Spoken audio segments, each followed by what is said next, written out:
kinakain po ng peste yung aking mga tumutubong gulay. So meron ako napanood, sprayhan daw sa hapon na po, ng tubig na merong baking soda. So maliit lang yung aking lagayan, kaya nilagyan ko po ng kalahating teaspoon muna, baka kasi makasama sa ating halaman. At i-spray natin, tignan nyo. Ayan po sila, ang gaganda pa nila kahapon. Okra po ito. Ayan.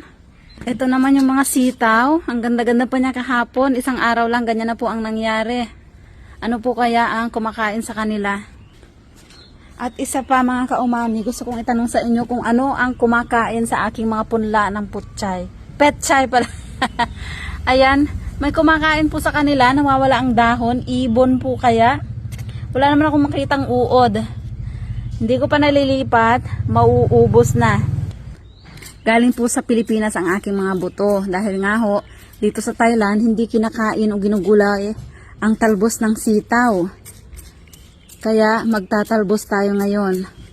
At marami din po kasi nagtatanong kung parehas lang ba ang gulay natin dito, natin dyan dito sa Thailand. Dahil gusto rin na lang subukan kumain ng hilaw.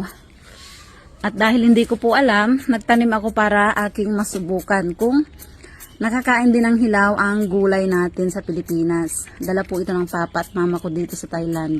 Ang sabi po pala nila, sa likod-likod daw ng mga dahon ang sprayhan natin dahil doon namumugad ang mga uod pag ganitong hapon. Kailangan natin bali-balik ka rin. Sa mga expert po, hindi pa ako sure dito sa baking soda at water. Kung meron po kayong ibang maisuggest sa akin, paki-comment naman po para mapalago po natin itong ating mga tanim. Ayan.